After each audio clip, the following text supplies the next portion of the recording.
You mind taking off your boots? Huh? Your boots.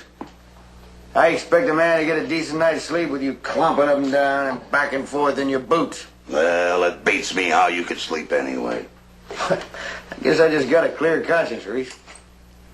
Well, I got something stuck in my craw, that's all. Yeah, me too. Must have been that chill you had. You find anything around here to fix your stomach up with? Well, it ain't my stomach that's bothering me.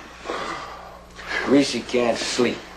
Oh, you can't sleep? Well, what you need, Reese, is a nice big glass of warm milk. I'll fix you some. What I need is a nice big bottle of hard liquor. I never figured I'd feel sorry for saving a man's life.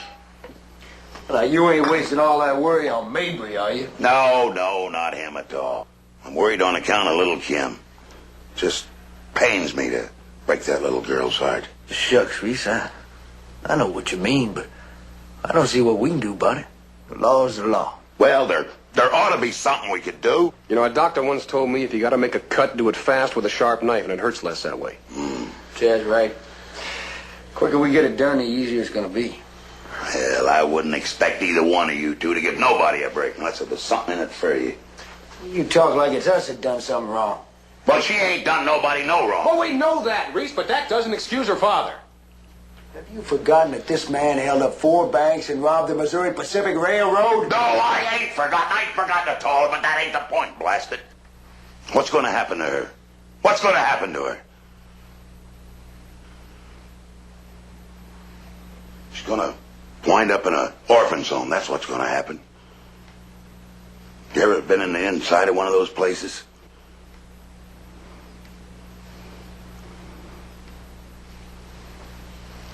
I won't be able to sleep nights just thinking about her being in a place like that. Well, look, maybe the court will go easy on him if he tells him that he did it all on account of her. No, that ain't what he's going to say at all. He spelled it out for her. Spelled it right out. Didn't do no good. She holds herself to blame for it. Well, there's not very much we can do about that, is there? Man's got to pay for his crime. Our only job is to take him into Laredo. That's it, and that's all. See, Reese, Ranger can't afford to get soft-hearted.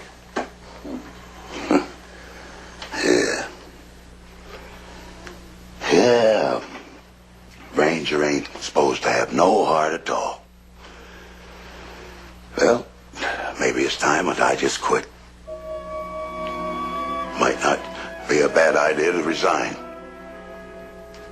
Find myself a good woman and get married. So I can adopt little Missy and take her away from that orphan's home.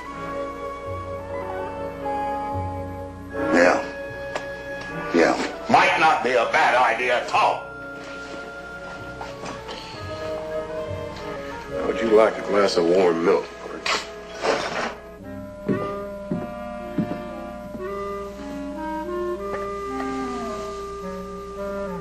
Mr. Mabry, wake up. I want to talk to you. The first little ranger felt obligated to save the child from that fate, so he decided to get sick. So sick that Joe would have to go to town to fetch the doctor, leaving Reese alone. Then he'd throw a spell that would keep Reese so busy they could escape undetected. And strangely enough, the second little ranger had exactly the same notion.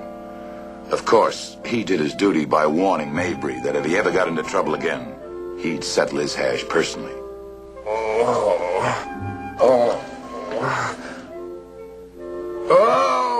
But the third little ranger, being the observant type, saw no reason for that long, tiresome ride.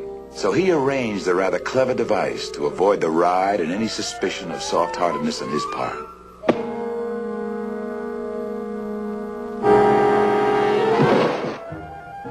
You can imagine the surprise and shock at the discovery that their prisoner had escaped. Escaped? Well, how'd you ever let him do a thing like that? Well, how did you two let him sneak by you? On account of him having some kind of fit. Oh. Well, I got $5 since he's a faking. You mean to tell me he did it on purpose? Well, if the chili was bad, how come the two of us ain't sick? Well, that don't prove nothing. You two must just have cast iron stomachs. And besides, you're wasting a lot of time. You ought to be out chasing after him. Old head's spinning like a squirrel cage. Well, I'm afraid it's gonna be up to you, Reese. Well,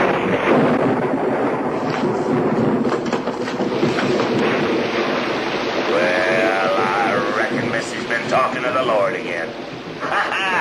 Ain't no chance of tracking him in this kind of weather, I'll tell you that. No, sirree. All right, Reese. I'll tell you one thing. It's going to be your funeral. What do you mean, my funeral? Well, the captain ain't never going to settle for an excuse like that. Captain Parmalee's gonna be frothing at the mouth. You let something like a little old thunderstorm stop you. Ranger's supposed to go after his man, killed or captured. Well, I guess there's only one way to end it then. Best way, too. Kill him. Kill him!